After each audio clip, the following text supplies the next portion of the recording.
and welcome to our roundtable discussion on misinformation and disinformation, rising instability and threats to democracy. I'm Richard Crispin, CEO of Collaborate Up, and your moderator for today's discussion. And I'm joined here in our studio by the president and CEO of the Wilson Center, Ambassador Mark Green. Ambassador, you've been on the very front lines confronting disinformation. Thank you so much for hosting us, and we'd love to hear your opening thoughts on this very important issue. I'm honored to be here and pleased to open this discussion. This is obviously an increasingly important, increasingly urgent topic, misinformation and disinformation. To be clear, misinformation and disinformation have always been with us. But those who trade in disinformation have more tools and greater reach than ever before. The good news is that those dedicated to objective knowledge, those who want to push back on the weaponization of information that is a cancer on democracy, well, we have new tools as well. And it's my hope that this conversation can help inform actionable ideas for our many audiences as we face these challenges together. I'm joined by Dan Arnaldo, Christine Davies, Tony Garistazu, Dr. Todd Helmus, and Nina Jankowicz. And last but not least, we have Gregoire Verdeau. I'd love to hear your thoughts overall on our trends. But Dan, if I could come to you first, one of the trends in this report hits on the speed and scale of the spread of disinformation. How do you see this playing out?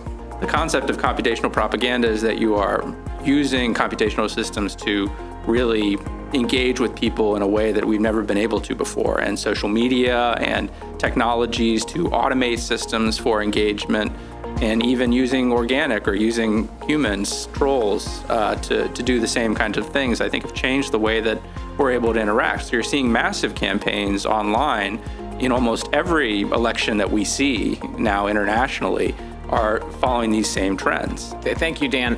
Tony, you specialize in election integrity, especially in Latin America.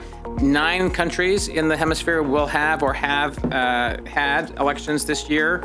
How are you seeing these trends playing out in those countries? One of the things that we're seeing, a lot of the misinformation that we're seeing is really by political parties and opponents, right? Kind of going to the opposite folks and what they want to see and what they want to hear. How do they kind of make the narrative?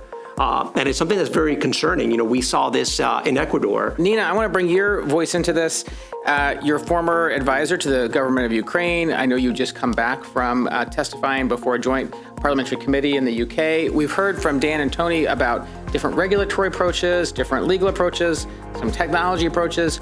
What are you seeing? What's working? What are you recommending to your government clients? The most engaging content on social media is often the most enraging content or the most emotional content. And so when we're talking about regulation and pushing back on the social media platforms, I think we have to think about the profit structures here. It's not just about psychology, it's the fact that the social media companies are using human psychology in order to line their pockets. And that's had effects on the disinformation landscape as well. Something that I saw in my own research as well is the rise of for-profit disinformation for hire. So that the bad guys that we were talking about before, Russia, China, Iran, they don't want to be found out. So they're hiring other people to do the dirty work for them. So are political parties, for that matter.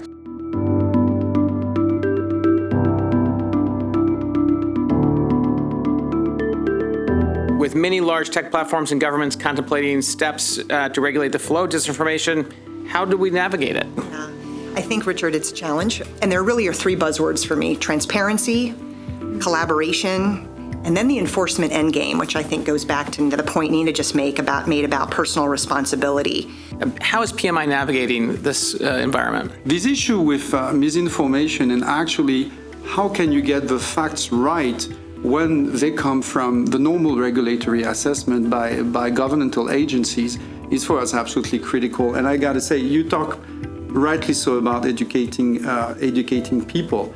COVID-19 has a great effect on the people and the way they can trust governments when it comes to health. What are you seeing from your perch at RAND? But there are several other aspects I think that these platforms provide. One is that they provide reinforce this behavior, right? So the odds of me getting more likes and more shares on my posts increase if I put out the false information. That reinforces my interest in doing that.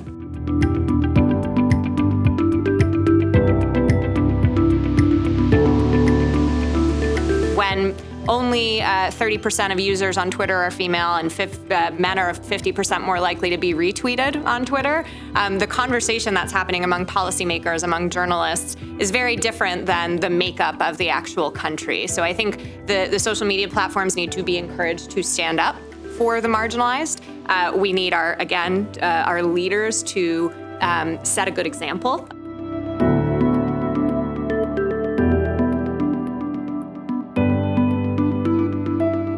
Gregoire, you referenced some of the interesting research you've done into how your consumers are looking at credibility of previously well-trusted sources like governments and health officials and companies. What does that research reveal, and how might it inform the application of these recommendations? You study and you survey that population all the time, and we should share that. We do share that with political stakeholders and institutions, because we learn about behaviors, and indeed it's worrying to see that the credibility of institutions is going down, particularly with populations that feel a little punished sometimes for their taste.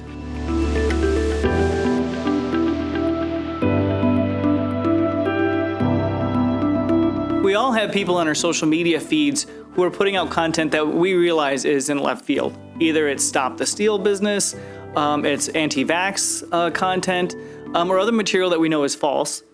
And bad guys is a relative thing, right? I mean, yes, they're doing bad things. They're not necessarily bad people. To let governments and politicians know that these are not acceptable means in attacking democratic systems themselves. So the more that we can come together to really present a united front in terms of respecting those core values, the better off we'll be, and the stronger the systems will be democratically. One thing, if I'm listening in right now, what's one thing I can go and do to help counter misinformation, disinformation? Christine, I'll give you the first word. To not be afraid to challenge ideas that are put forward, as being factual, with the quick questions of, where did you get that idea, and who is challenging that idea? Because those two quick questions alone can really do a lot to verify whether something is coming out of the fact or out of the opinion. So balanced information diet, use 3 sources, challenge ideas. Gregoire. Invest, publish, and debate. Invest, publish, and debate. Love it. Very quick. I like it. Nina. Check your emotional response before you share. If something makes you angry, happy, sad, probably a good idea to walk away before you click that share button. Check your emotional response before you share. Dan. I think look to educate yourself about basic digital literacy concepts. Look up, first draft news, or the findings of reports like these that I think give you some really good ideas about what you can do from day to day to do the kind of fact checking that Christine was talking about. So read our report, educate yourself, do some fact checking. I like it. Thank you, Dan. Todd? Read your report, but also think about the motivations of why people are sharing content. Consider motivations. Tony, last word. I think empower citizens with the right tools, resources, and knowledge, and think about the pandemic as an opportunity to build kind of greater global capacity to respond and build resiliency, right, to these digital threats.